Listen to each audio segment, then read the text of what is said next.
Pilots of Reddit, how often do you have oh crap moments while everyone else on board is oblivious?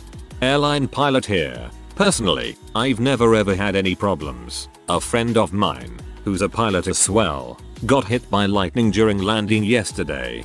Been on 2 planes as passenger that have been hit by lightning. A bit disheartening the first time when I was aisle seat on the wing that got hit, and A, the stewardess next to me started screaming oh my god. It's never been that close before, and B, the pilot came on the loudspeaker, no crap, chuckling about the lightning strike we had just experienced. I built an Alpi Pioneer with my father. On our second flight I was flying and the regulator rectifier caught fire and filled the cockpit with smoke and left us running on battery power only. Me, you have the stick. Dad, no you broke it. Anyway, we made a pan call, shut everything down except the engine, wound down the gear and managed to get back to EGSL. We spoke to Alpi about it and all they said was it's a common fault, we will send you a different reg. Common fault? Fix the dang common fault if it's that common. Right after I got my license, took some friends and flew to a college football game. I let one of my friends fly for second. They thought it would be fun to try the weightless maneuver without telling me, except they thought it was just a hard pull back and a steep dive within a split second, and we were, there was a moment I was seriously afraid the wings were going to shear off.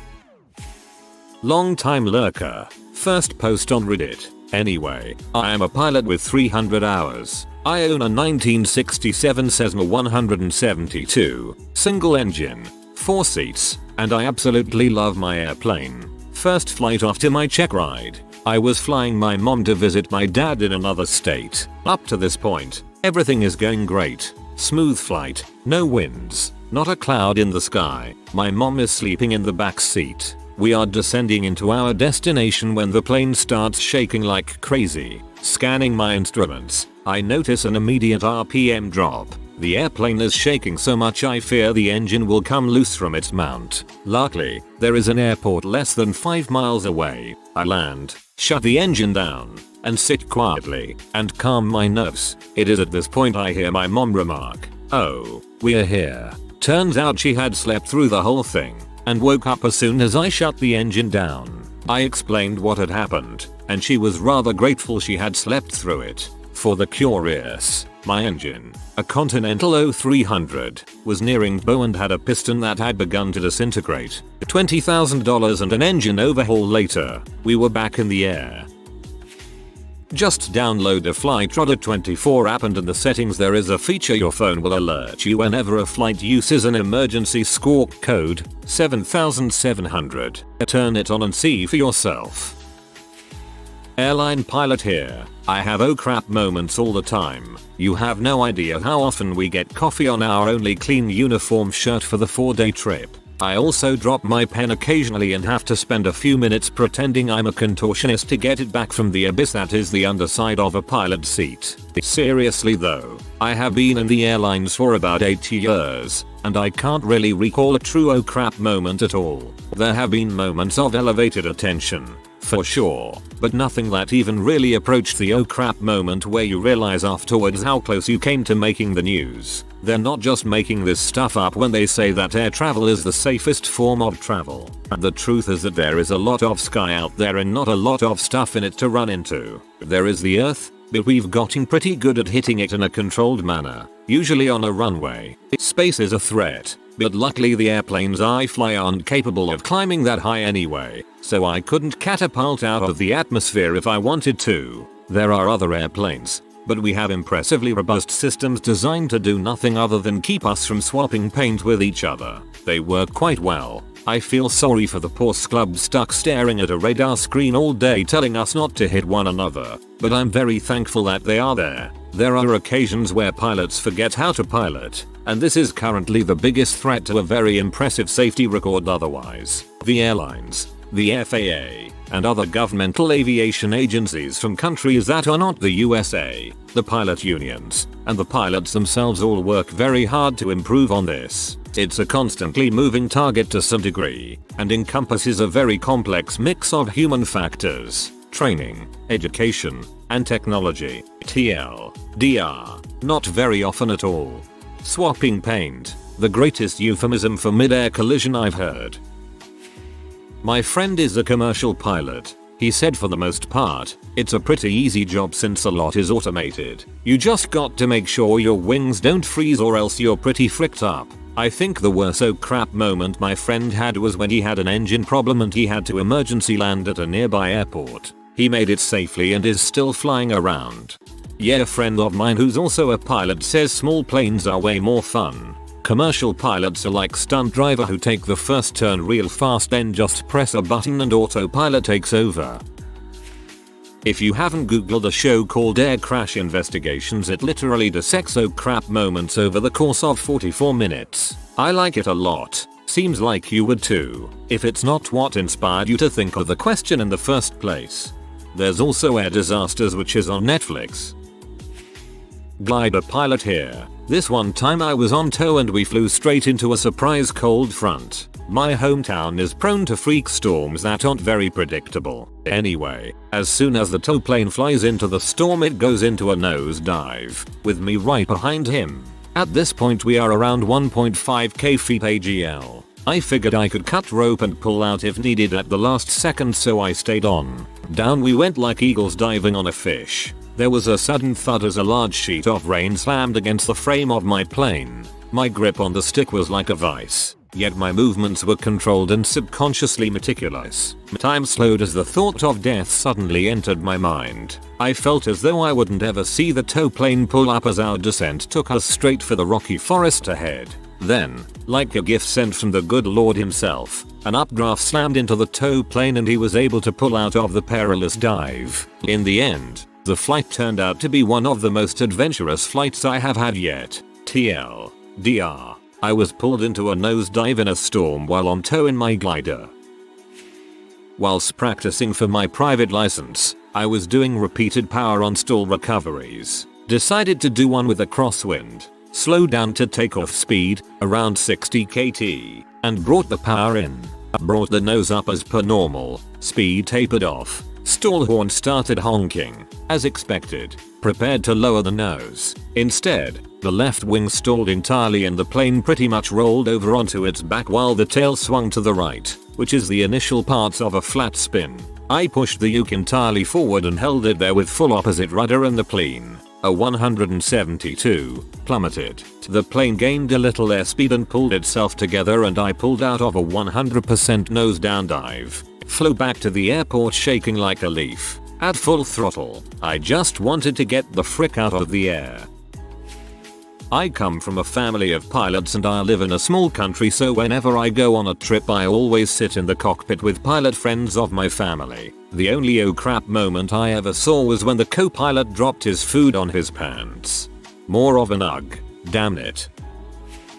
I'm not a pilot, but I was flying with a friend in a small BT-12. During the flight the engine sputtered and gave out. I didn't think anything of it because I figured he was just testing something. Later, he told me that he genuinely could not figure out what happened and was freaking out for about 20 seconds until the engine fired back up. Nope. Student pilot here. A few weeks ago during a flight with my instructor the engine died short final. Basically, I had the runway made and pulled the throttle back to idle. I felt the vibration from the engine stop and had enough time to say I think the engine died before we were on the ground. My oh crap moment was the next time I went flying. My instructor told me it was a problem with the throttle linkage, and pulling power all the way out starved the engine. Before the engine died, we were practicing power off stalls, which are done at idle. Also, for all the other pilots reading this, yes, I did check the idle during run-up, with no issue. I remember one of our planes used to do that crap, and the mechanics would say it was fine because they only ever tested it on the ground. For your information, if your engine ever dies on the final approach, bump the throttle back up, that might fix it. Try not to get killed too young, fellow aviator. Shortly after getting my PPL, I took 3 workmates for a local pleasure flight one Friday afternoon from an uncontrolled airfield. EGBN. Within 3 minutes I'd made my first ever real mistake by taxiing halfway to the wrong holding point. I had every intention of entering and pootling along a live runway without a care in the world before the AG radio operator called to give me a stern telling off, and I realized what I was doing. Within 5 minutes made my second ever mistake. I entered the right runway at the right place but with a clearly less than stellar look up to final. Turned to backtrack and found myself face to face with another aircraft on short final. Utterly soiled myself. Steamed straight across the runway onto a taxiway opposite and parked for a few minutes just to calm down. Passengers all utterly unaware of how close we came to watching someone execute a go around being hit by an aeroplane. Flight successfully executed. Everyone has a really great time, and I learned to plan my taxi route and triple check the runway and approach before steaming past a hold. I learned at a major controlled airfield where my taxi route was always exactly the same, and I never bothered to get into the habit of looking up and down the runway and onto final because, well, ATC cleared me for takeoff. Mentioned the story to my instructor whose sole comment was, well, that's what you get when you fly from an uncontrolled airfield. Helicopter pilot. In my army days we would do a rapid descent through what is known as the small arms threat band. Basically it is a maneuver where you go from an altitude where most small arms can't hit you to low level, i.e. 10-30 feet off the ground at high speed. Point nose at ground. Make sure you do not overspeed the rotor head. Pull nose up at last moment. Simples. Now rate of descent. Torque are all well-known numbers for this type of maneuver. You basically fly the aircraft to the numbers with co-pilot monitoring gauges. On one occasion co-pilot says our rate of descent was way more than it should, but all power, rotor speed and torque were bang on the numbers pretty much. After doing this type of things, who knows how many times I got a feeling something was not from visual clues. Normally you start to pull out of the dive between 500, 1000 feet depending on terrain. I start pulling up somewhere around 1500 to 2000 feet, and that is when I had the pucker moment. That is where your butthole clenches up, nose is level, and I am pulling live 80% power, and we are still rapidly descending. 90%, 100%. Co-pilot on the controls. We pass through 500 feet, and ground coming up super fast. I can actually see where we are going to hit. Frick it. I pull the collective to its upper stop, which basically means we are putting so much torque into the aircraft that it can literally twist apart. We level off at 30-50 feet. Alarms are going off everywhere. That's co-pilot's job to deal with. My job is get us on the ground. I pick a field to my right and do a run on landing and emergency shutdown. Aircraft is winding down and co-pilot goes, "Did you call a pan or a mayday?" Nope. Neither did I. We call home over the radio and the QRF are there in less than 10 minutes. Aftermath is the aircraft is toast pretty much. There is a slider on the torque meter that shows max torque on a particular flight. It was off scale. I am not sure if the AC ever went back into service. When trying to figure out what the heck went wrong, we could only come up with we must have been in a column of rapidly descending air called a microburst. Can't see them. Can't predict them. Just wrong place, wrong time. TL. DR. Bent the frick out of an aircraft. Still alive. Proof is this TL. DR.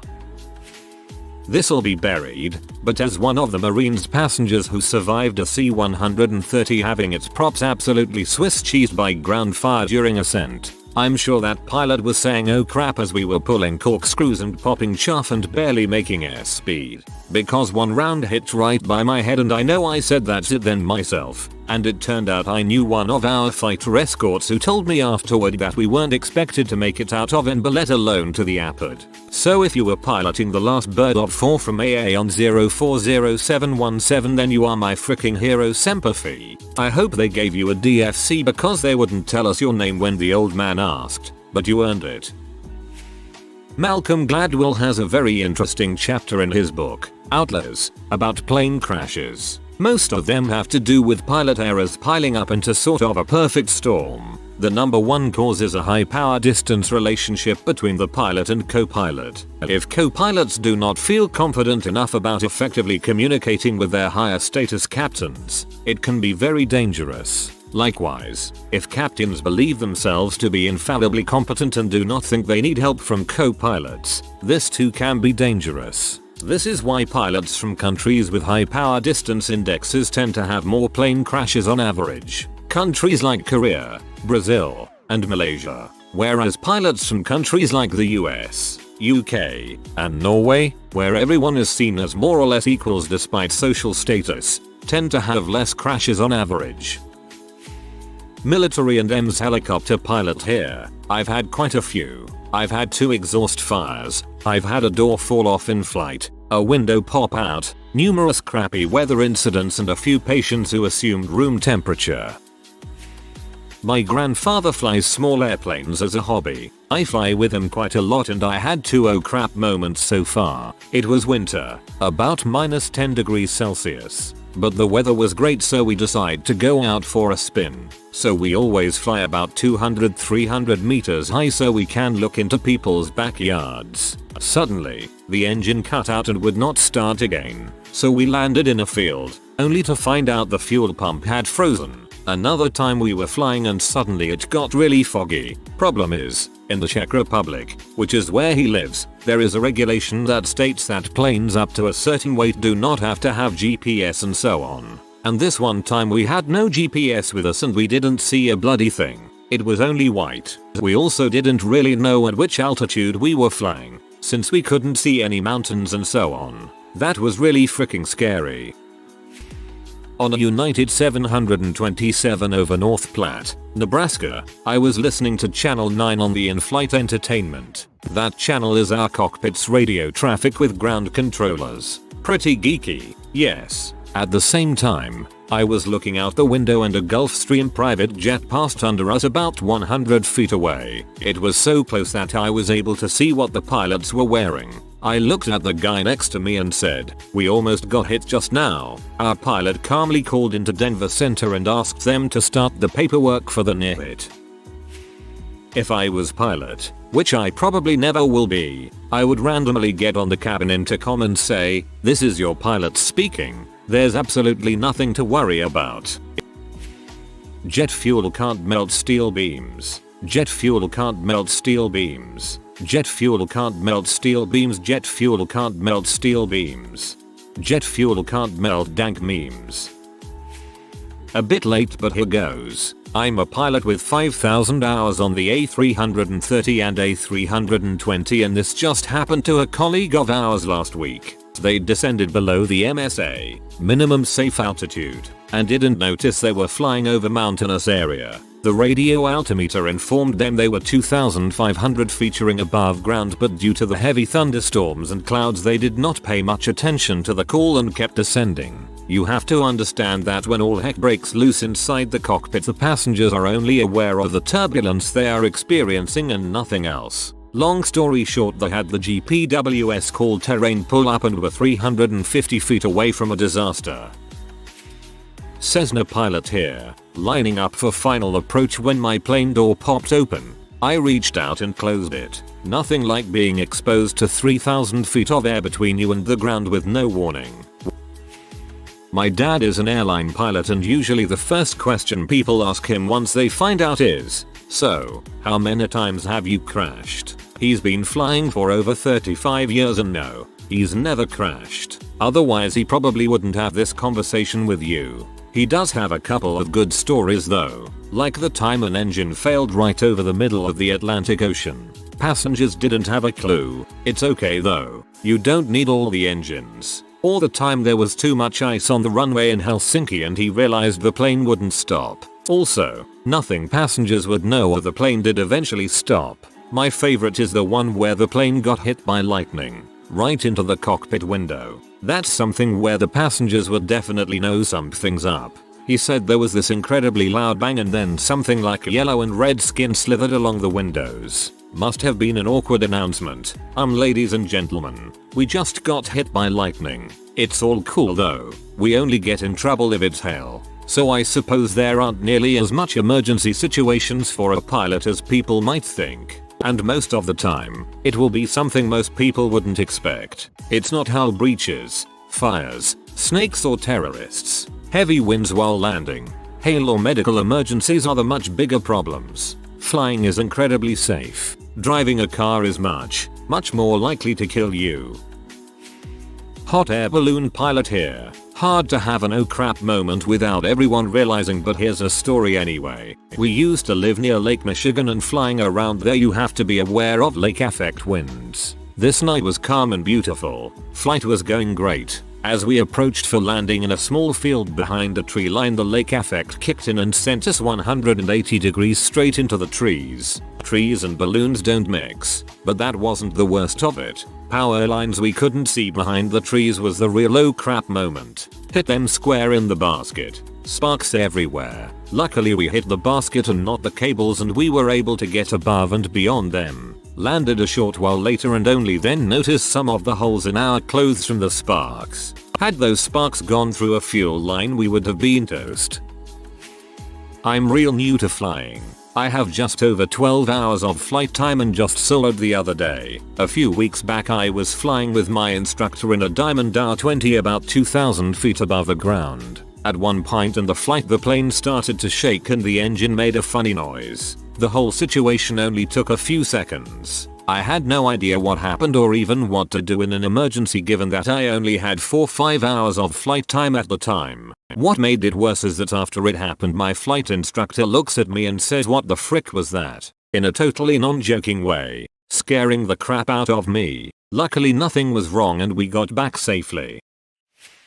Well, you have good years and bad years. While flight instructing, I'd say once every 2 or 3 days, you walk the line between creating a safe flight and a meaningful flight. Generally you let the student pilot make mistakes at altitude, but when you're close to the ground you stop them early. The problem being, when you're close to the ground, things happen a lot quicker. Sometimes student pilots do things that you would think no one in their right mind would do, especially after just briefing to not do that. That being said, as flight instructors, that's what we're trained to do. It makes the environment very effective, as once I'm done recovering from the mistake, I can clearly tell the student, had that gone another 2 seconds, we would have been dead in 5 seconds. Don't do that. Don't do that again ever. Here's why. Some examples. Student in the flare, pushes nose down hard, managed to pull back fast enough to squeak the nose tire, but not land on it. Student doing a flawless cross-controlled crosswind landing.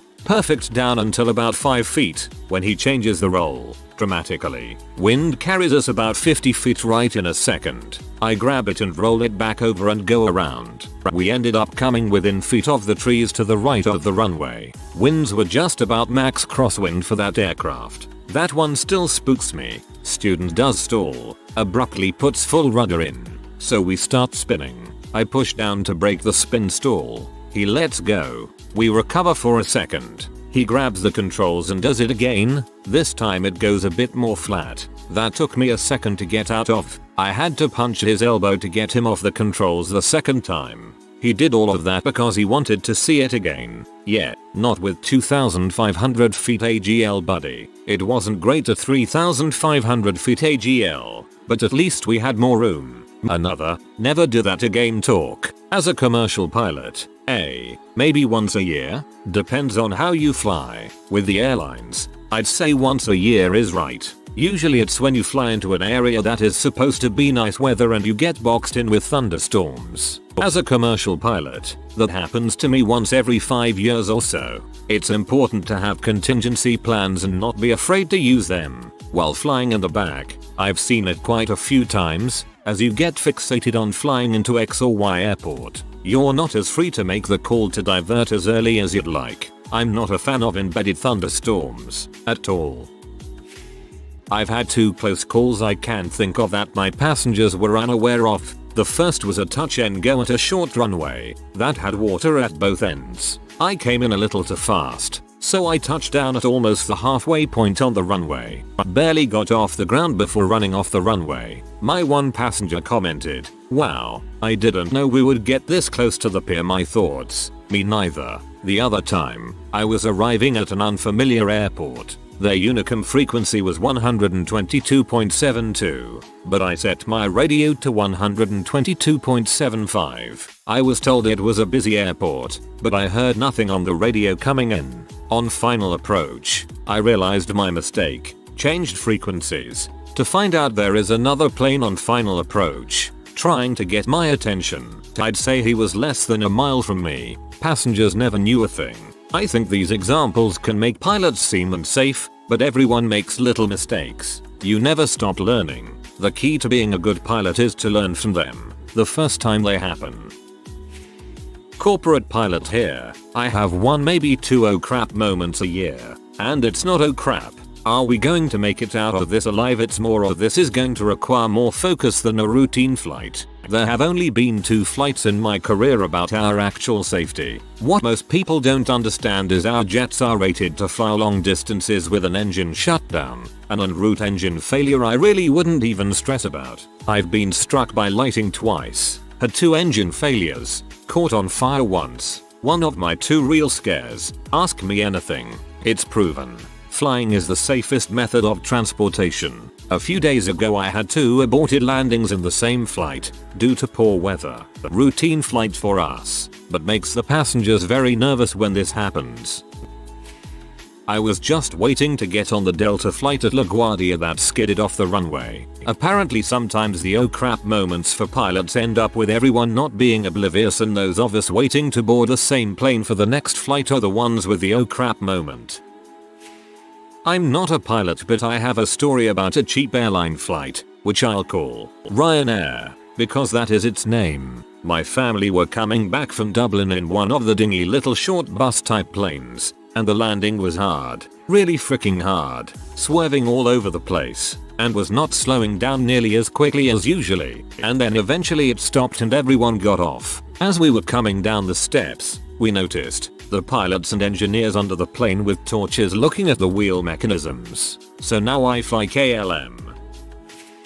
Flew through a low-level wind shear in a 172 on final approach into MBT once. Scared the crap out of me. All I could do was firewall the throttle, dump my flaps, and hope for the best. I watched my airspeed jump from 65 kts to 120 plus and then drop to 0. I thought about all of those stories about aircraft that didn't survive the exact same situation I found myself in. Honestly, my training kicked in and I don't really remember what happened. I was able to fly through it and make a successful go around and land on the second try. It's noted in my logbook and I know I'll never forget it. I was letting my low-time pilot friend fly a J3 Cub, little yellow high-wing, tandem 2-seater, and he was doing the landing from the rear seat. Suddenly I was getting nervous due to our sudden pitch-up attitude. I told him that I will fix it because things weren't looking great. His immediate response was holy crap, you better take it, he then proceeded to hand me his joystick. After landing we stopped and saw that the stick had not had its bolt put through its hole. The stick had been held in by paint alone for several hours as it is a newly restored plane. It's all ended in some laughter and promptly shitted bricks. If you are new to the channel, you can subscribe. I publish new videos every day. Until then, check another video.